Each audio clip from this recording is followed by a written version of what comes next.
Hello, welcome back to The Living Process. My name's Greg Madison, and this episode, my guest is Serge Prengel, and Serge is in New York, very well known in the focusing community, and he does a lot of work on trauma and focusing oriented therapy, but especially a practice he calls proactive mindfulness. And we talk a little bit about that. We talk about how he got into focusing in the first place. And also, the conversation leads us into what I thought was quite an interesting discussion about interaction and separate bodies, and how do we understand this process of interaction first? And what comes first, really? The interaction, the physicality of the people present, and that led to an even more fascinating discussion, I think, about conflict and how conflict does arise within mindful communities like the focusing community, and what kind of a process might be required for us to begin to live with diversity and not assume a kind of a um, loving sameness or something, and instead that there can be connection and difference at the same time. I hope you enjoy the conversation. I certainly did. Serge Pringle.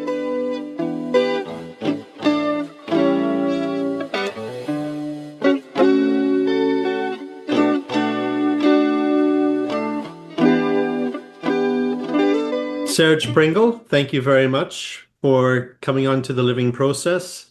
It's a delight to have you here. Well, I'm very happy to be here and to have a conversation with you. Great. You had your own series of conversations. Um, Yeah.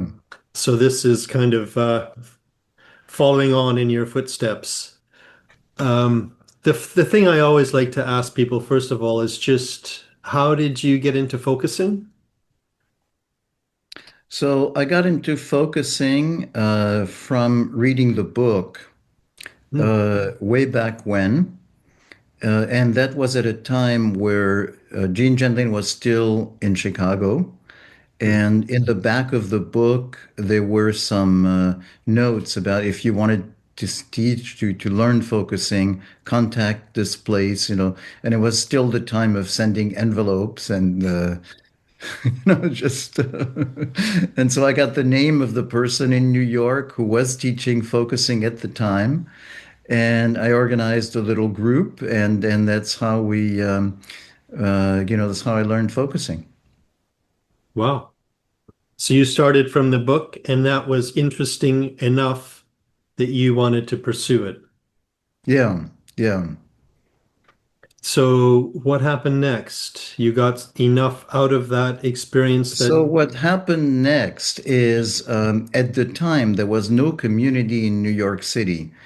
And so it's something that I learned essentially as something that was a private practice, something that you did by yourself, Mhm. and that gave an opening so that when I was doing work with people, I was aware of it as something that's how human beings function, and so how to, not teaching them focusing, but just kind of it influenced me.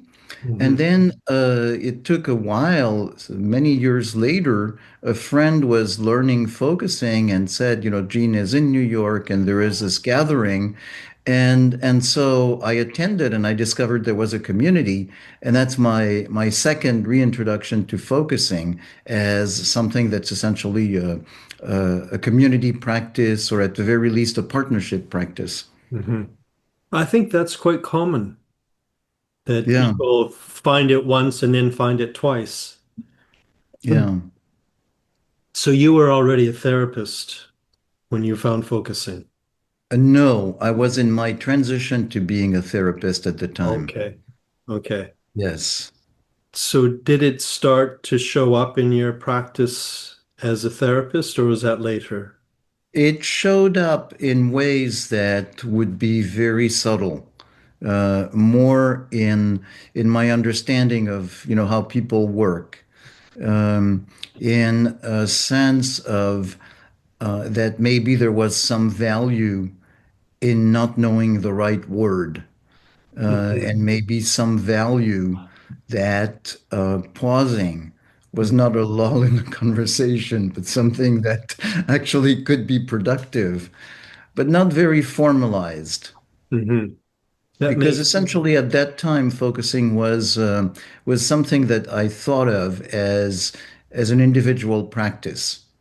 exactly, that's what I was thinking is it sounds almost like you were taking just from your own experience of doing it on your own. From that, you were noticing when other people could start doing something like that sitting across from you. Yeah, Yeah. yeah, yeah. It gives you a roadmap, a little bit of a different theory of what a person is and how they think. Mhm. I recently I learned focusing the same from the book on my own. And I'm recently thinking that maybe that focusing alone needs to be brought back a little bit. Hmm. It seems to have gone into the background, and everything is about focusing and listening with a partner, which I value. But focusing alone means that you have a partner all the time, wherever you are, if you can do it. Yeah, yeah. So, so my sense of it is that focusing alone actually is kind of a natural transition to the partnership, almost a reverse trip, and it's a better transition. That essentially it's like internalizing a partner. Exactly. That the idea is okay, so it's really helpful to have somebody listen to me. Can I replicate that experience hmm on my own? hmm And I think it works. Yeah, definitely. Definitely. So I'm curious. I know that you've really been developing stuff that's, I would say, uniquely your own and kind of mixtures of focusing and other practices. So I'm curious if you could tell us a bit about what you're doing. Yeah, yeah. So I think of what I'm doing as a form of mindfulness Okay.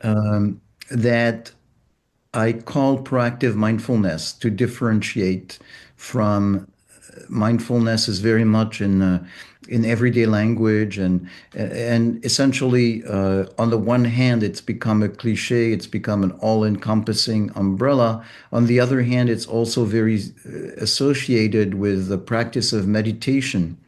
Yeah. And I think my sense of mindfulness comes from being a therapist, comes from essentially being a trauma-informed therapist, comes from uh, paying attention to the nervous system, polyvagal theory, and that sense that in therapy, realizing that you get people to make changes only to the extent that they are present, engaged, essentially in a mindful state.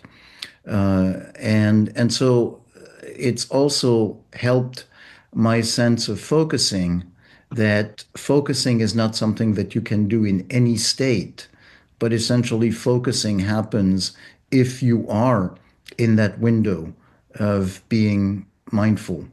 And otherwise, it is not focusing. Mhm. You might, just mimic some of it, but it's not. So that sense of, in order to function, in order to have a grip on the world, we have to be in some kind of a mindful state that is not defined in reference to some kind of transcendent experience of what, say, a higher state, led by meditation would be, but is essentially a normal functioning state. And so that whole concept of mindfulness is very important to me, in the sense of that's where you can make change, that's where you function, and also that's where focusing comes from. That makes intuitive sense to me, but I'm wondering if you could say a little bit more about what a mindful state is. Yeah. So it's easier to define mindful by what it's not. And so it's not mindless, you know. Uh, so mindless, what is mindless is like when you're running like a chicken without a head. Yeah. Mindless is when you're not thinking about what you're doing. Hmm. Mindless is, for instance, when you're very reactive. Something Hmm. happens and boom, you know, you Hmm. just immediately jump into default mode. Mindless is yada, yada, yada, yada, yada, yada, Yeah. instead of taking a pause. So, and essentially, the bar for defining mindful is not very high. Mindful does not mean get into some extreme state Hmm. where you transcend the human experience. It simply means being engaged, present, and engaged. And so there's many ways in which we're not present and engaged. One of them is that we simply cannot keep in mind everything. If you want, it's a little bit like a dashboard. If you have everything, every information about everything you're doing, you overflow. Hmm. One of the great economies of how we function is we don't do things we don't need to do. We don't pay attention to things we don't need to do. Hmm. So a lot of the stuff that, say, we would normally keep in mind, we don't keep in mind if we don't need it. And so only if we need it, only if we make a special effort, can we have access to it. So, for instance, if I'm walking in the woods, Hmm. I don't need to pay attention because I'm following a path. You know, there's no bear or no wolf there to threaten me. I'm not looking for food. So Hmm. basically, I can be in a state of kind of gentle daydreaming, and it's totally appropriate because I don't need to. You know, whereas our ancestors needed to, Hmm. otherwise we wouldn't be here. They'd be eaten, they wouldn't have had food. And so if I'm walking in the woods and I want to pay attention to things, it's a special effort. I engage, Hmm. you know? And so same with focusing. Focusing, I think of focusing as essentially a mindfulness practice. And mindfulness in focusing, as in many other things or every other thing, starts with a pause. That's to say, I'm in my default mode, yada, yada, yada, thinking, talking, daydreaming, whatever. Hmm. And it takes a moment of saying, hey, where am I to engage? And that starts mindful engagement. It's interesting as you say that I'm thinking of my experience of walking through the woods. Mm-hmm. And I'm not hunting, I'm not running from a predator. It's not that kind of engagement. At times, I may be, if I'm with someone else, or even in my own mind, I might be lost in chatter, kind of. But there's also another state, which I'm assuming you would include in mindful, that is a state of a spacious kind of state where I'm not paying attention to any one thing in particular, but I am very present. Is that also what you would mean by, Yes. yeah. So what you're describing, I would call relaxed alertness, and that is the epitome of mindfulness. So um, the our ancestors or an animal walking in the woods is not specifically hunting or avoiding being hunted, but is very present to what is happening in a low key way that can immediately engage when there's something. So, in contrast, and so I want to say first what you're describing, that kind of vast awareness. I think often we confuse that vast awareness with some kind of a daydreaming state. Hmm. Because there is something about walking that's very comfortable and where it's easy to get into a lull. And so how we notice the difference between, the what you're describing, which is a relaxed awareness, versus the lull, is when there is a surprise. In the relaxed alertness, the surprise is relatively mild. It's just you engage and you notice. When you're more in a lull, what happens is you jolt Mm. because it is something where you actually were asleep at the wheel. Yes. Yeah. Yeah. It's in the lull, your attention has become narrowed, and the surprise kind of jolts you out of a narrowed down kind of awareness. Yeah, you're in your own world, basically. Yes, And exactly. so the jolt, reminds you that there is a larger world which you Yeah, were not connected to.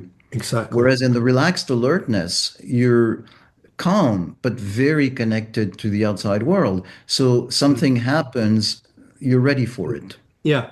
Yeah. It's already included almost in Yeah. some.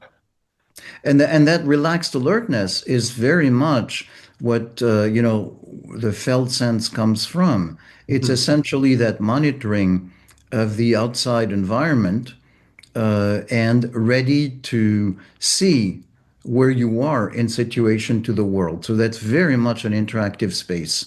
Mhm. Whereas the lull is more of essentially closing in on yourself. Yes. So you're no longer present to the interaction. Yeah. And that's where the disturbance is, shocks you because suddenly you're reminded that there is an interaction. Yeah. Yeah, exactly. Yeah, that makes a lot of sense to me. And so if we go back to your proactive mindfulness, is it the pause where you invite a more mindful state and then focusing is possible? Yes.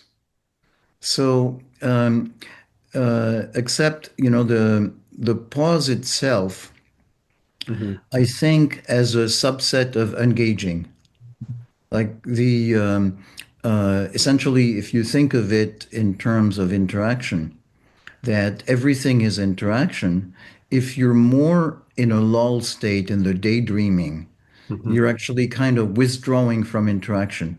There's always some interaction. Of course, you're breathing or you're walking, you're doing things, but you have withdrawn a part of your resources from the interaction. You're not fully present, and present is not some kind of metaphysical quality, is you're not fully engaged, which means not all parts of you are engaged. And so the idea, the mindfulness possibility starts when you get more engaged. And so it happens often with a pause, but it can also happen, say, with a deliberate intention to say, I'm going to check my body to see, for instance, whether I really feel my feet on the ground, Hmm. or what's happening to my breathing, or what's happening to my core, what's my posture, and to discover that actually, very naturally, I'm disconnected from this or that part.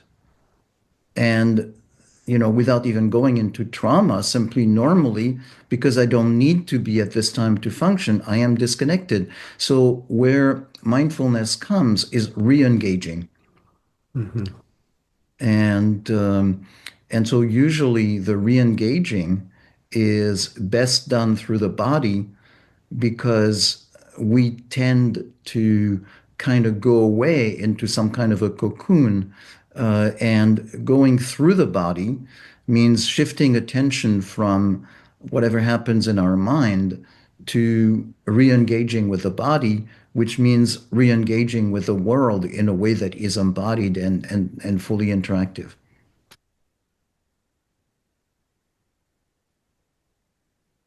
As I'm listening to you, I'm checking myself to see. What kind of a state am I in? Well, let's just do that a little bit. So, for Hmm. instance, right now, when I am, as I am talking to you, if I shift my attention a little bit to my body, I'm noticing that my posture is a little bit like a C curve in the sense that my my back is pushing on the chair I'm in. Hmm. And my head is a little more forward Hmm. and my legs are a little more forward. So more of my contact is through my butt and my back with the chair. Hmm. And so if I ask myself what's happening to my legs, I'm noticing that they're crossed against each other. And so I'm not feeling much weight on them.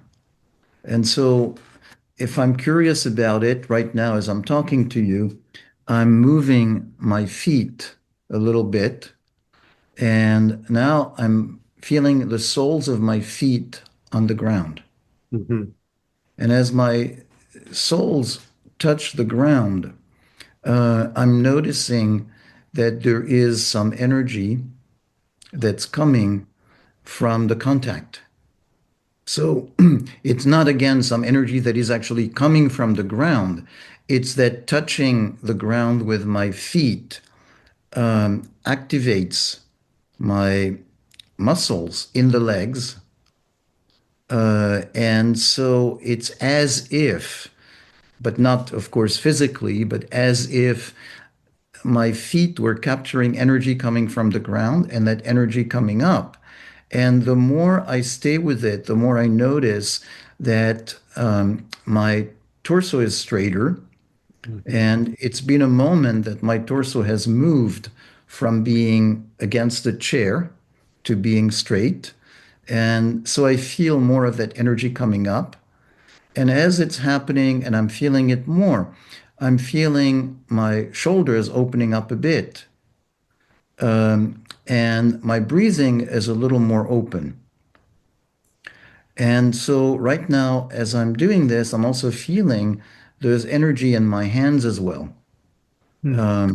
It's not like they're pushing, but if I wanted or needed to push, I feel like the movement would come from my core and travel through my torso. And then the pushing would not just come from the hand, but would come from my whole body. And so, what I'm describing here is actually something that pulled me from being somewhat withdrawn, with my whole body in a way pulling back Hmm. to coming back forward. And so essentially more engaged. And so that's the connection between paying attention to what's happening in the body Hmm. and gently engaging parts of the body, and how it affects presence and engagement with the world. Okay. So let me just say that back to you because I think this is in preparation potentially for something else. That first you pay attention to the body in the way that you just described, and that invites or creates a shift in your presence from which it is now possible to engage your body in a more focusing like practice or perhaps other practices. But you're starting now from a kind of presence that makes the continuation of the practice possible. Yes, yes. And so when you say what process, you know, the living process, Hmm. which is really the process of living. Hmm. That sense of it's so easy and so natural. Again, I'm not putting it in terms of there's something wrong with it, but so natural for us when we don't need to be fully engaged to not be. Yeah. Okay. So essentially, and it doesn't mean we should be engaged all the time, any more than we should be awake all the time. Hmm. It's okay. We couldn't function. But it's really good to realize sometimes about, hey, wait a minute, now I'm not engaged. And actually, what would it be like if I were more engaged and I enjoy it more? Hmm. Um, and so then, more engaged, you do with it what you want. But so, for instance, in focusing, the more engaged you are, the more what you get corresponds to basically your actual interaction with the situation instead of all kinds of filters that comes from checking out. Hmm. Yeah, there's something more immediate Yeah. if you're present. Yes. Yes.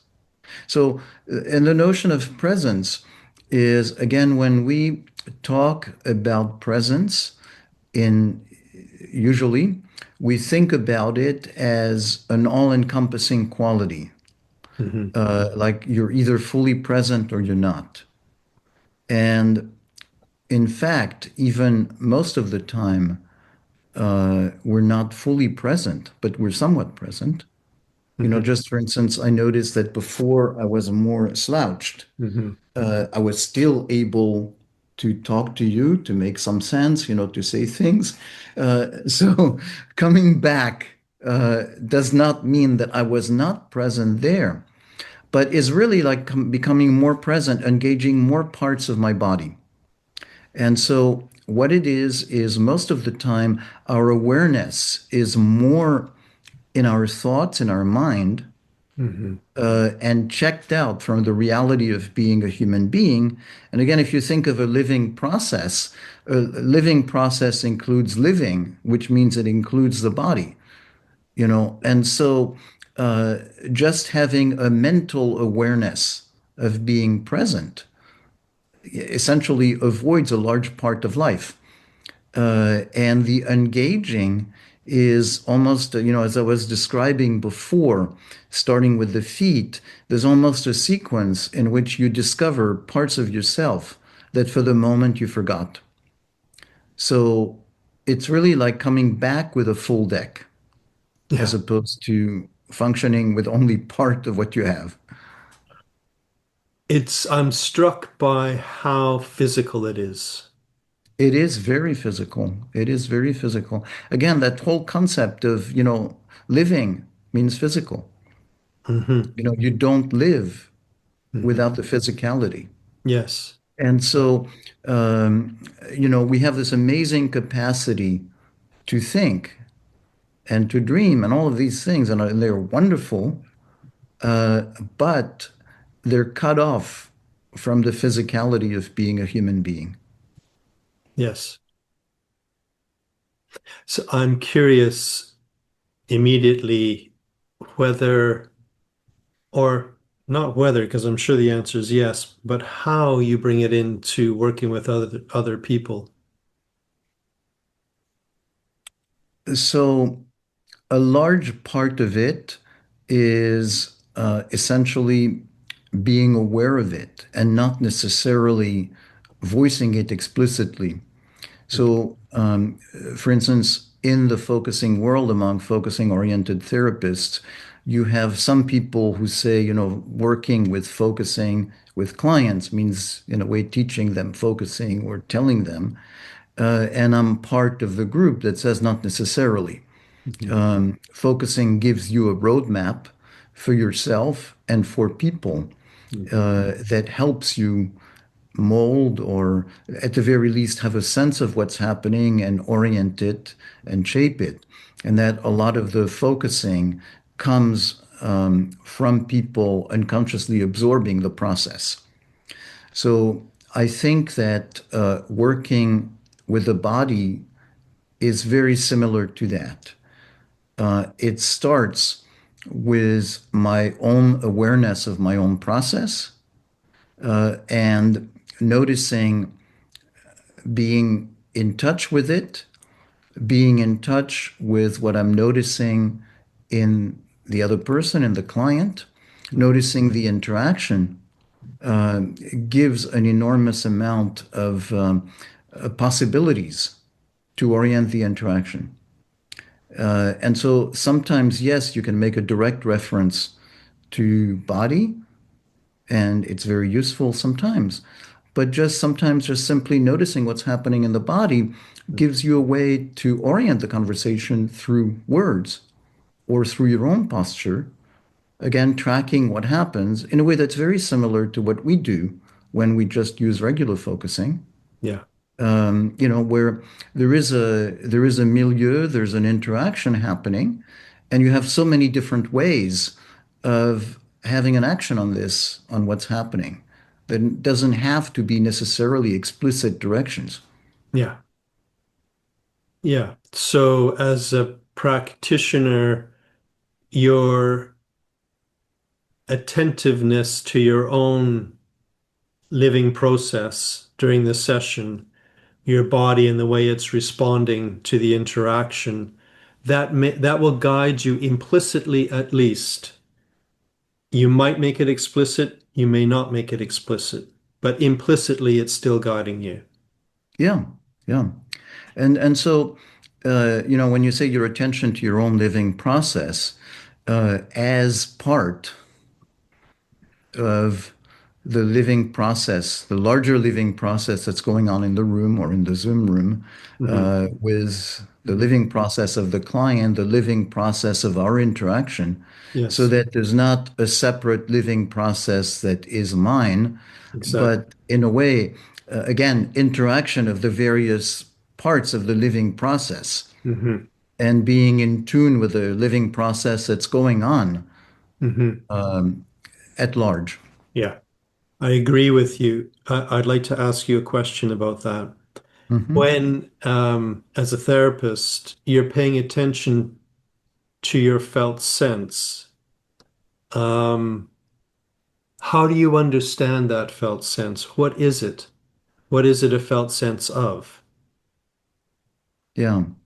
So I would be unable to give you a direct answer to that.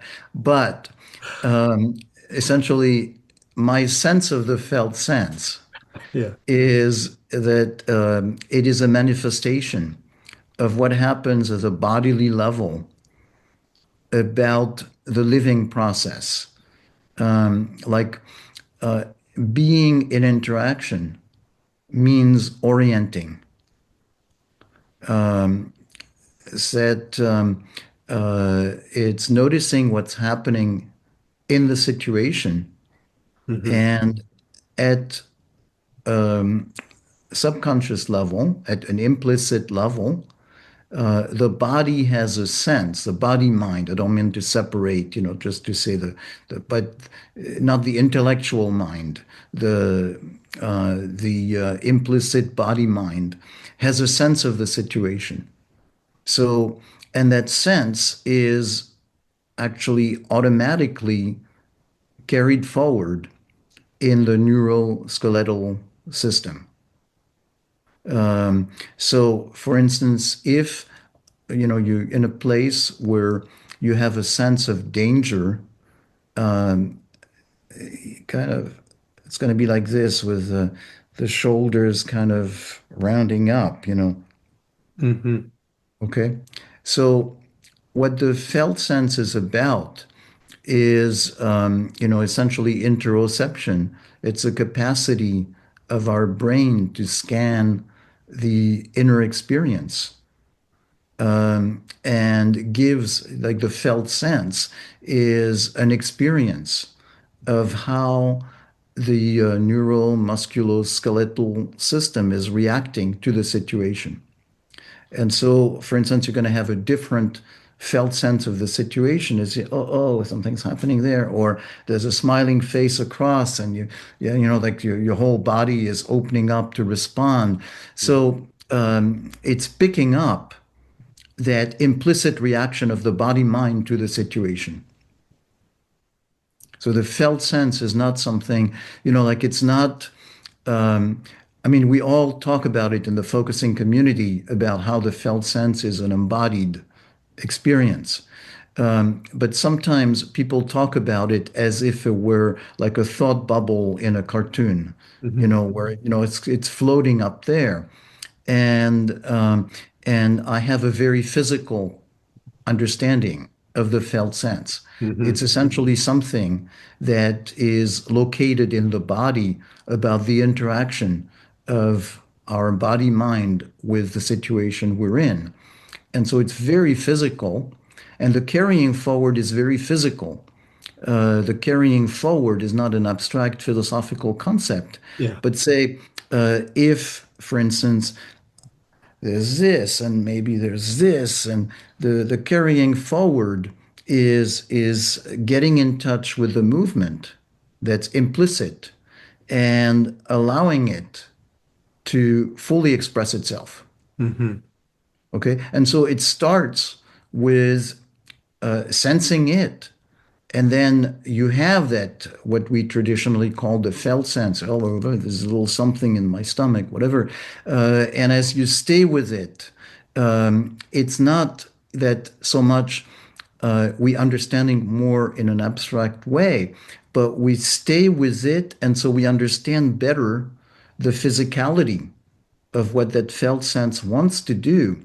And so it becomes that much easier to put words into it, because actually we're more in touch with the physicality of it Yeah. and with the movement of it. And again, if you think of it as living process, in that sense, it's really that being more in touch with that living process that is embodied, Hmm. because carrying forward means it exists, to help our survival, to help us act in the world. It's interesting when I'm listening to you, I think everything you've said is very clear. And while I'm listening to you, I find myself um, trying to put together the physicality you're emphasizing with the interaction first, felt sense of the situation, and carrying forward. Because in a way, there's a physicality, definitely palpable, but it's a physicality that isn't restricted to the physical body. Yeah. It's a physicality that somehow is of the world and of the body at the same time. Absolutely. And Yeah. that's interaction. Yeah. That whenever we make a distinction in a way, like a clear cut, there's me and there's the world. Hmm. We're actually going into parts Yes. instead of thinking in terms of interaction and process. Yeah. Whenever we go and to say my mind or my body, again, we're going into parts instead of going into the idea that as a human being or as an animal, you're a complex system with all of these elements interacting. Hmm. So it's something about complete interaction at every possible level. Hmm. It makes me very curious how you understand trauma in these terms, Yeah, because I know you work a lot with trauma. I'm curious. yeah.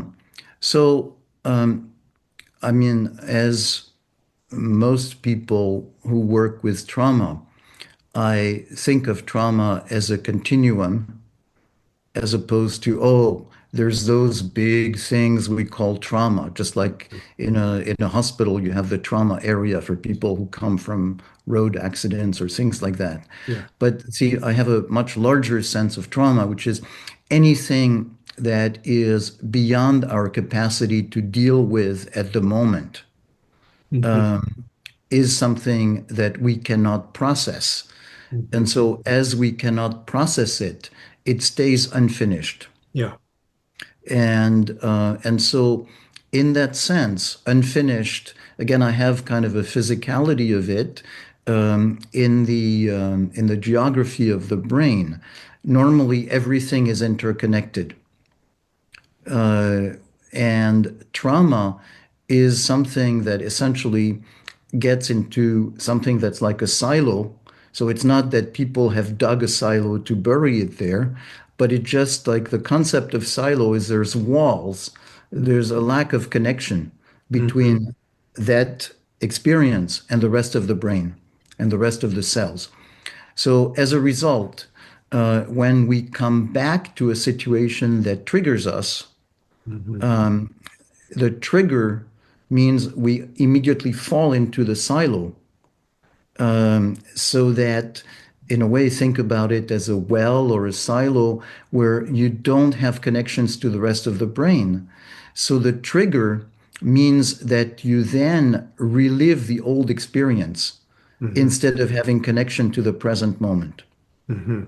So essentially, that's the idea. Typical situation is you see a soldier, veteran comes back from war, hears a door slamming, and that's immediately the trigger that somebody's shooting at me, goes into, a panic or goes into attack mode. Hmm. Because essentially what the soldier is reliving at the moment is the old experience, not the current situation. Yeah. And so that's where that image of the silo works for me.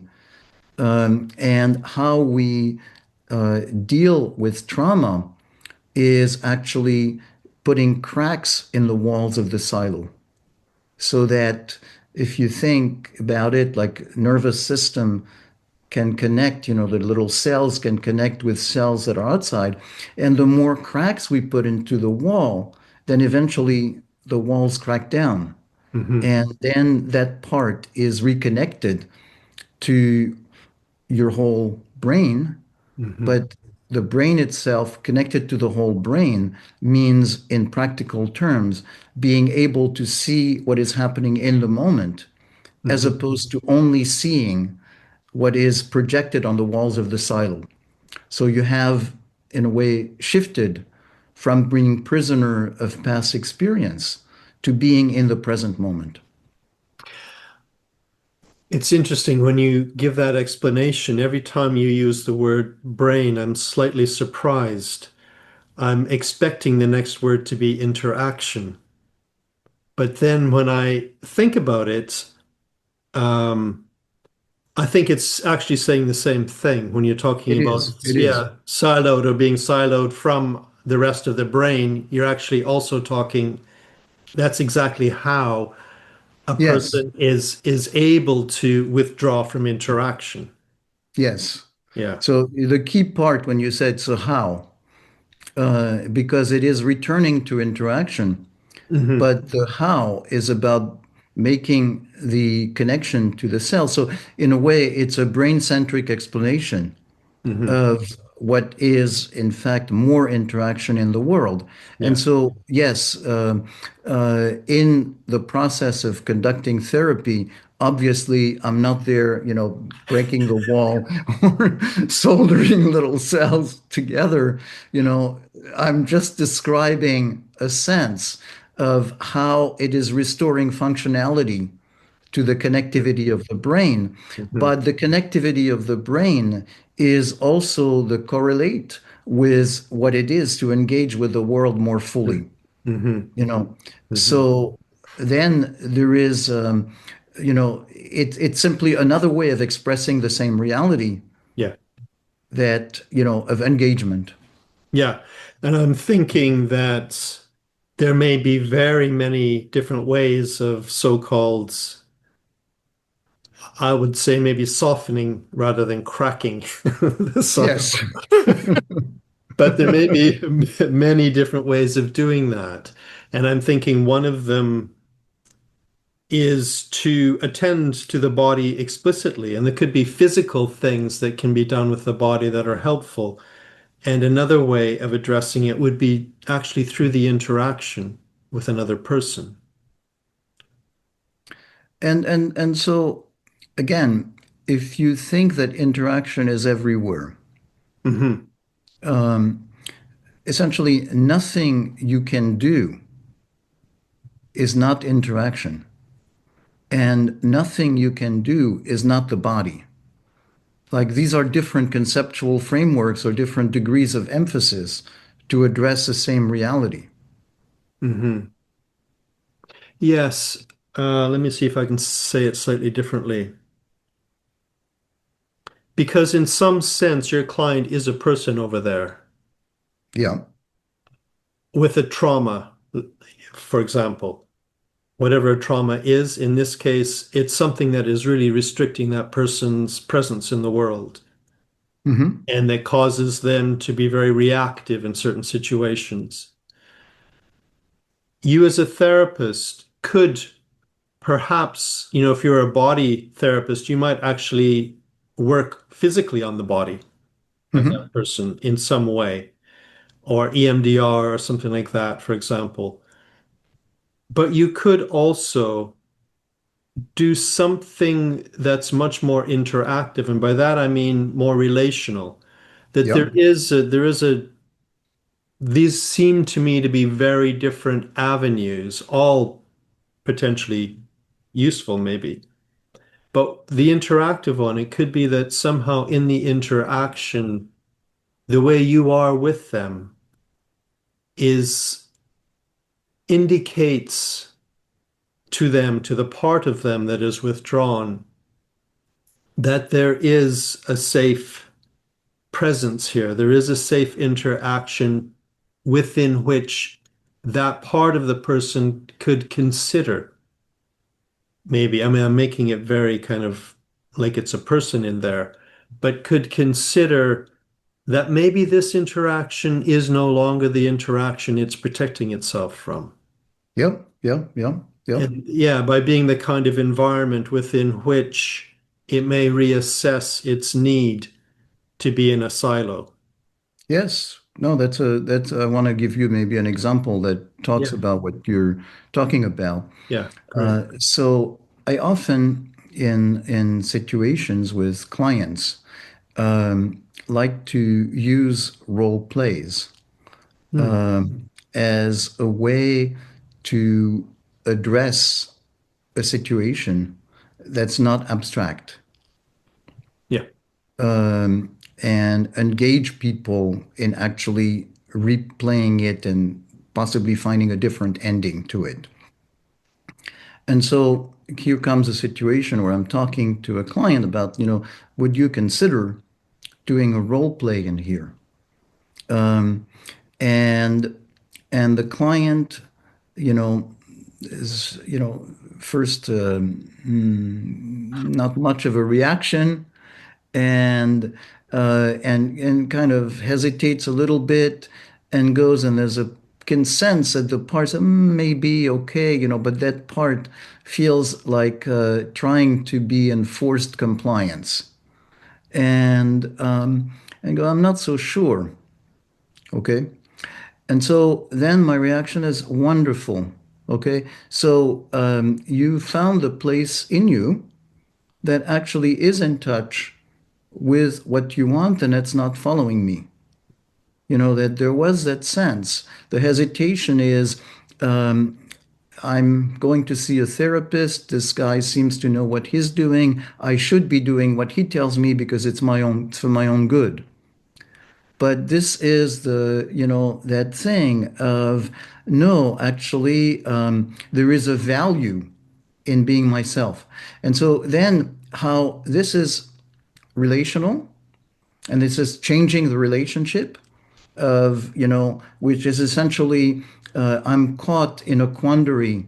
Either I do what the therapists say, in which case I lose myself, or I don't do what the therapists say and I lose the benefit of being there. So why am I here in the first place? Hmm. Okay. And no, actually, you don't have to.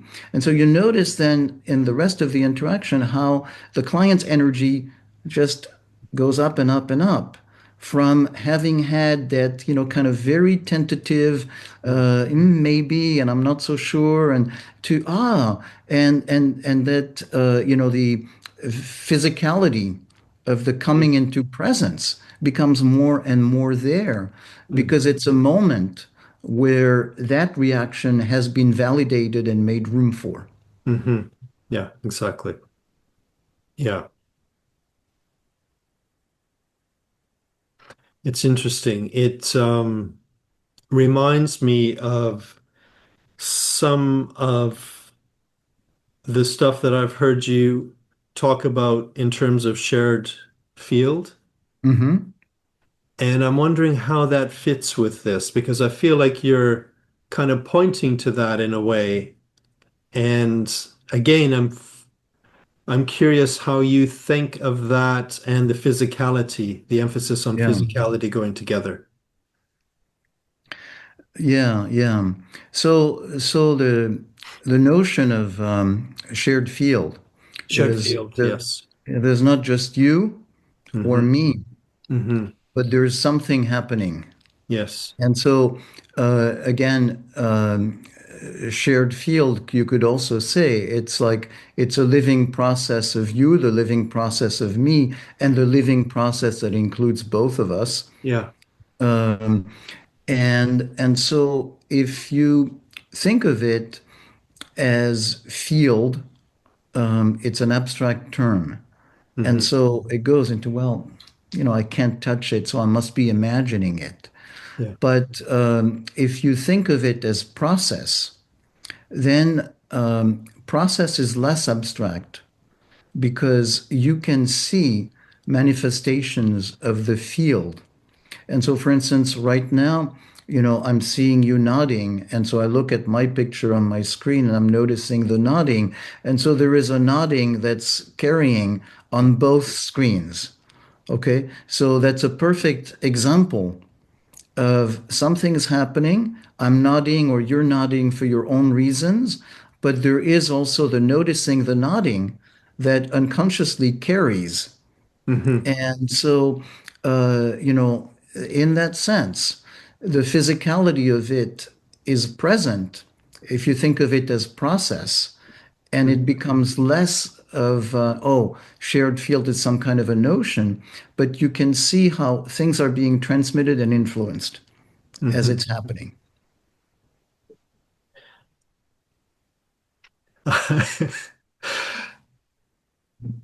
Um, I'll I'll only say one more thing about this. Yeah. Because as I listen to you, I agree with you, but it makes me feel like I want to fine tune something because the shared fields, whatever, however we refer to it, it seems to me that it is somehow different from the physicality of one's body. And Hmm. yet, I'm not sure I want to say they're different. It's almost like the physicality and the shared field somehow are not two different manifestations. Okay, I think I see where you're going there. Yeah. Then I think we both would say they're not different manifestations. But on the other hand, we lose something if we don't say they're different manifestations. Okay. Um, it's helpful to say they're different manifestations because, for instance, in the example I was giving of the noticing the nodding, Hmm. clearly in conventional terms of a person, which is life as we experience it, there is a person named Greg who is nodding. There's a person named Serge who is nodding, who is saying something. Hmm. So, in a way, the physicality of it is in each of us, Hmm. and there is something, some kind of a force field, some kind of a transmission, some kind of a connection, Yeah. through mirror neurons, through whatever else. So it's not that there is like an electric line connecting Hmm. people for the physicality to come through, Hmm. but there is in within each of us some mechanism to Hmm. capture, to have a resonance with the physicality of another person. Yes. So that, in a way, maybe the simplest way to say it is our capacity for resonance Hmm. is what it is that makes a shared field possible. So it's not, say if you want to transmit electricity in the physical world, you have to have a line and you have electrons going through the line. Yeah. In terms of connecting experience among human beings, it's actually done through mechanisms that are not outside, but inside each of us. And the resonance that we have toward each other Hmm. creates something that we call the shared field, as opposed to having something physical outside that is that field. Well, that's my question. Yeah. Is like in the example of us in our conversation, both of us nodding, the way you describe it, which again makes sense to me, but makes sense partly because it's a way of thinking about it that I'm very used to. Hmm. And it goes back to prioritizing the two individuals in a way.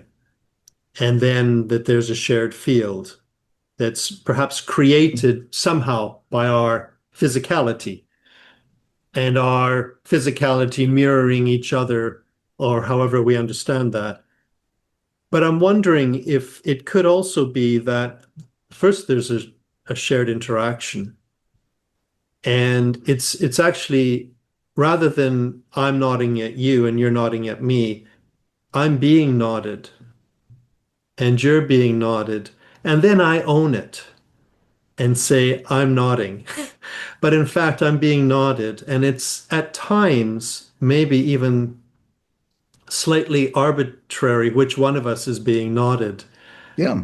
Yeah. and Yeah. that it actually is the interaction is happening first, and then it uses the mechanism of the body to interact further and carry forward the interaction. But that the shared field or whatever you want to call it is primary. Yeah. Yeah. So I'm with you there. Okay. Uh, my sense of it, the only difference I would have Yeah. is when you say the interaction is happening first and then, Hmm. because in my mind, it's all simultaneous. And it doesn't mean it stays the same. There is kind of an accelerating process that in a Yeah. way the more we notice it, the more it takes a life of its own. But I don't think, I mean, it's a bit of a chicken and the egg. Yes. um, I'm not sure exactly how it starts, the same way as the chicken and the egg, Yeah. but I think it's very much simultaneous and it manifests in different ways. Hmm. So I would say, if, since, I think of it as, say, you and I, or therapist and client, or focuser and focuser, by engaging with each other, form a living system. Hmm. And so what's happening happens within the living system. Yeah. And from that place, you could say interaction first. Hmm. But actually, the way the living system manifests, it's not abstractly away from the two people. It manifests in the two people, within the two people. So it's interaction first, yes, and the way it actually gets embodied and gets present in the world is through what's happening to me and you at the same time. Yeah. And the only thing that I would add to that is it's not just you and me. Yes, It's also simultaneously our interaction with everything. yes. Yeah. Including everything that has been and maybe even everything that will be. I mean, look, I want to make it super concrete. Um, Yeah. if it was the middle of winter and my house was not heated, I would have a different interaction with you than I have now. Um, if it was a heat wave, I would have a different interaction than I have now. Yeah. If there was somebody really dear to me has had a major accident, Mhm. and I'm concerned about what's going to happen to them, again, I would have a very different interaction with you than I have now. So we're not talking about abstractions. This Yeah. is very, very concrete reality. And how about if it's been so hot and dry and we've had so little rain that the leaves on the trees are crinkling up and turning brown? Is that part of our interaction? Yes, Yeah, yes, yes, I agree. yeah. And war in the world Yeah, and economic crisis and politics, yeah. it's not maybe fully present at the surface, but it's very much part of our interaction as we discuss focusing. Well, that is a very interesting thing. I'm conscious of the time, but I'm hoping you can spend just a little bit more time. Yeah. Okay. Yeah, no, I'm okay. Okay, good. Because that leads to an interesting question of the way we've been talking and the practice or practices we've been referring to. Do they lend themselves to larger processes like working with conflict and that sort of thing? So I'm very interested in the notion of conflict Okay. and not just in the world at large, but very much within our community, the focusing community. Hmm. And I think that the focusing community, just like all, if not, well, probably all mindful communities, has a bit of naivete about conflict. And that naivete goes against our general understanding of how human beings are. We, as a community, talk admiringly about the Rumi poem about the guest house and welcoming all of these difficult feelings. And it's not just the nice ones, but the more difficult, the better. It's really not just about some kind of abstract practice of hospitality, but the sense that we're enriched by it. Hmm. And as human beings, when we are in a community, we actually tend to, in a way, be more uncomfortable with conflict. There is that sense of groupthink, or of the loving presence we feel by being in connection. And so we're in a group, and if we feel a sense of agreement with some that's being said in the group, with some that's being felt in the group, there is kind of an unconscious pressure that this is it. And for instance, if you're in a loving group and at that moment you're not in a loving mood, there's something wrong with you. You're a dissonance. Okay. And so that is at the group level doing exactly the opposite of what we value so much, in terms of individual experience. And so what I think, and it's not just true to focusing, it's true again of many, many mindful, probably all mindful communities, because there is that strong sense of, the beauty of feeling the oneness. Hmm.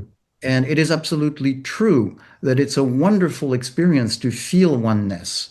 However, because of that, we then disconnect the discordant experiences and then we other people, so other exclude, even with the best of intentions. Oh, we're so loving, this is so wonderful, this is good, and so yeah, maybe even some mild paternalistic view of all these people are not as evolved because they don't quite feel the loving kindness we all feel together. Okay. And so there's a difficulty for mindful communities to really embrace the enormous differences of experience Hmm. that is absolutely, absolutely part of what it's like to be human. And so what I would love to have is for us as a community to have more of an appreciation for how the diversity manifests. So, in principle, I think if you did a poll, an enormous majority of focusers would say, of course, we value diversity, but looking at our individual experience, just notice how sometimes it feels strange when there is a dissonant note. And it feels like it should be corrected or something should be done instead of actually the welcoming of it as an enrichment and as part of the process. Mhm. Process is not easy. Process is difficult. It's about confronting the things that are difficult. Mhm. It's not just some kind of, wow, it's wonderful to be together and it carries forward. Mhm. So that's my sense of welcoming, conflict in the community and building from it. I want to say back to you what that brings for me. Um, I'm not sure this is exactly what you're saying, so I'm curious what you'd say back.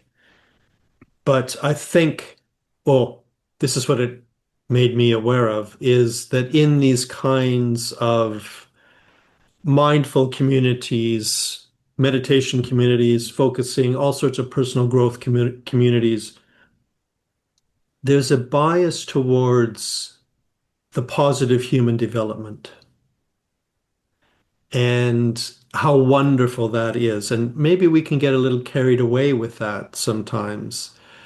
And then when something emerges that isn't that, someone saying, "Hold on a second, I'm not sure I agree with this," or "That's not how I feel," or something that's, as you say, creates discord.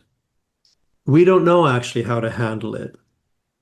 And the first response is either to reject that person, to assume that person needs help, or to try to find a way of processing it away, not to actually welcome it as it is, and even consider that perhaps this community can go forward with very diverse perspectives on things, rather than we somehow have to find a way to grind it down into some kind of sameness.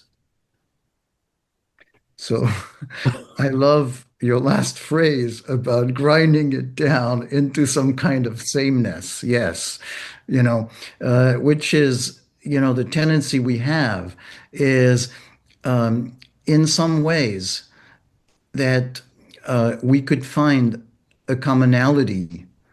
Mhm. And I want to, what you were saying is it's about progress or about the belief in progress or growth. But I think it's at a more fundamental level about the notion of group harmony and that we're wired as mammals, we're wired to value connectedness. Mhm. And the experience of felt sense of connectedness is that wonderful merging into sameness, That's the issue. you know, and that wonderful merging into sameness is a wonderful thing we have by all means, and recognizing it and recognizing how delicious it is and how wonderful it is. Absolutely. Mhm. But, then it just makes you ignore the difficult part.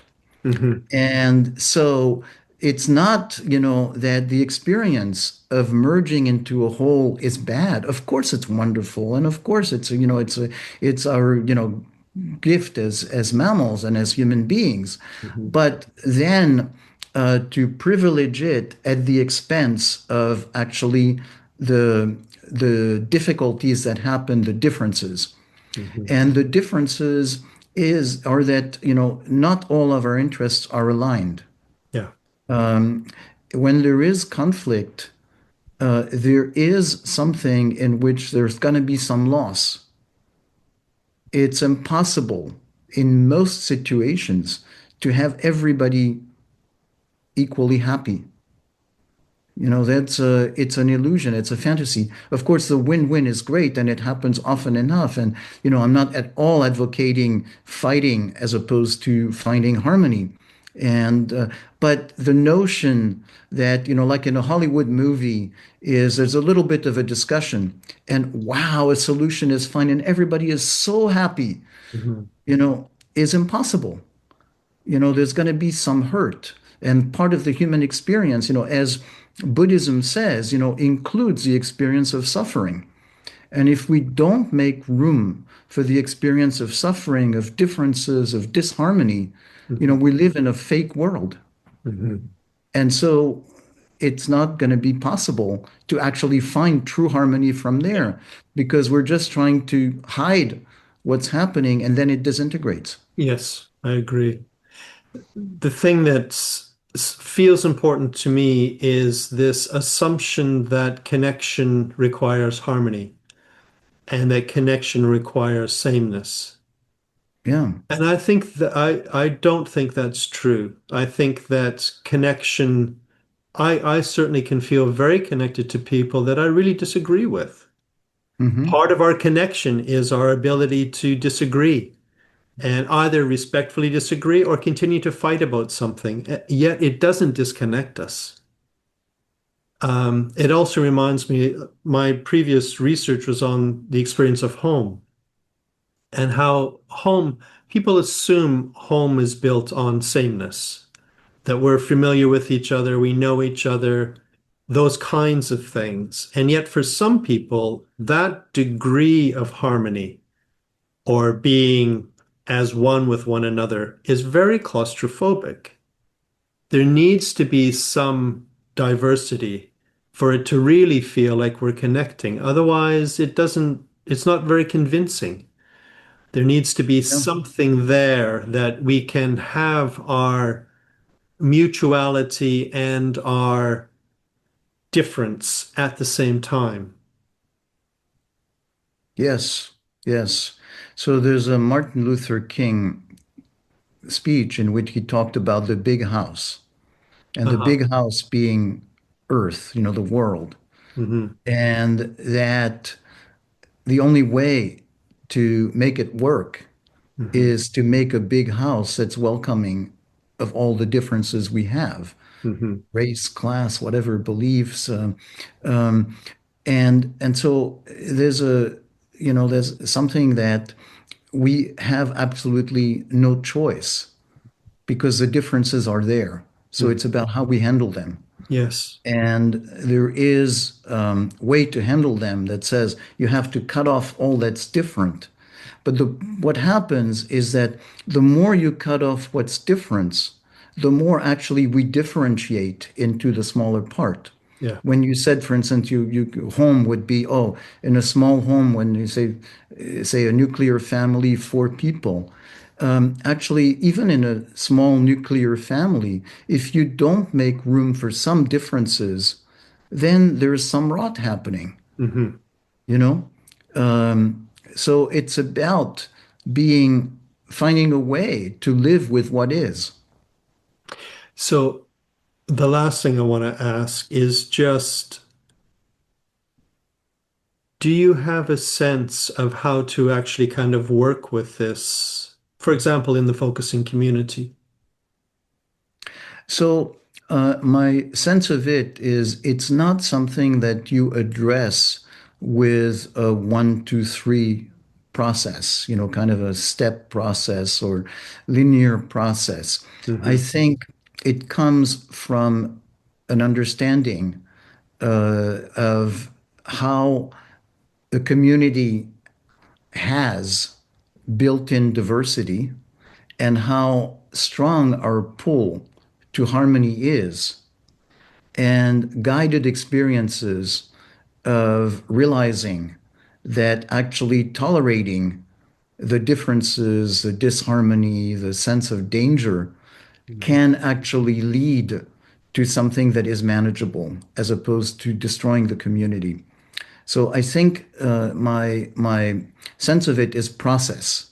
Hmm. That it's not do this, do that, Yeah. but live in that process in a guided way that helps you see more of what happens when you ignore the disharmony, and to see more of how wonderful it is when you can live through this disharmony Hmm. and it's okay.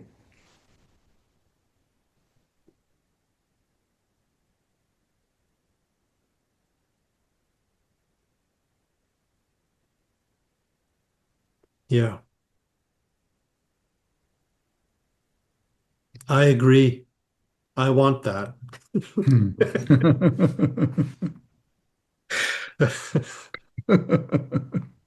I would like to be in a process where I can sense that's the direction.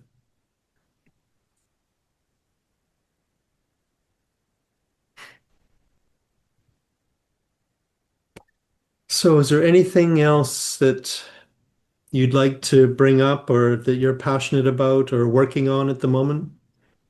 So the only thing I would add is when we talk about mindfulness, and especially my way of talking about it when I use not just the word mindfulness, but proactive, call it proactive mindfulness, Mhm. um, it implies, I think, the possibility of doing it regularly or and I think that it is incredibly misleading that every time we talk about, say, reason or mindfulness, there is a bit of a scam because it implies that there's a way to bottle it and to always be that way.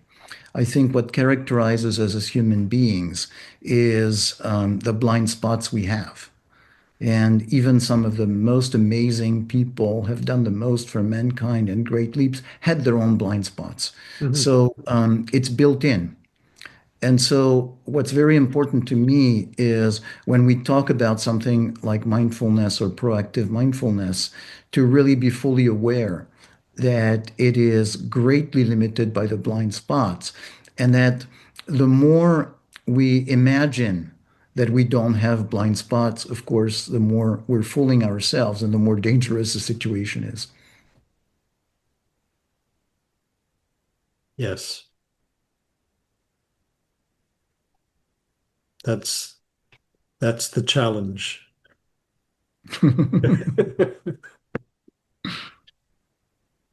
But it sounds like you're also saying that's the call to a regular practice.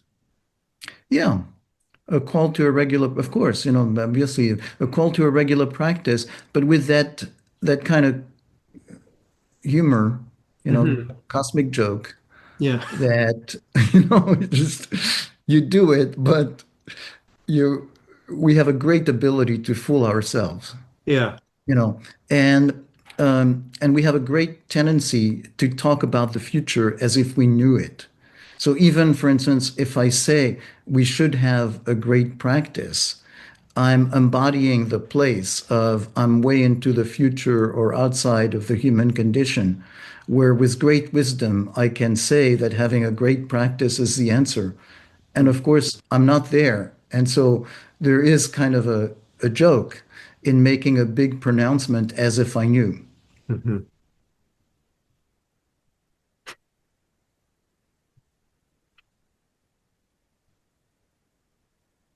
Thank you. That's been very enlightening. Thank you. Yeah. Mm, okay. Yeah, it's been a pleasure. Yeah, same here. Okay. Same here. Yeah. Thanks very much. Yeah. Bye. Bye. Bye for now. Bye.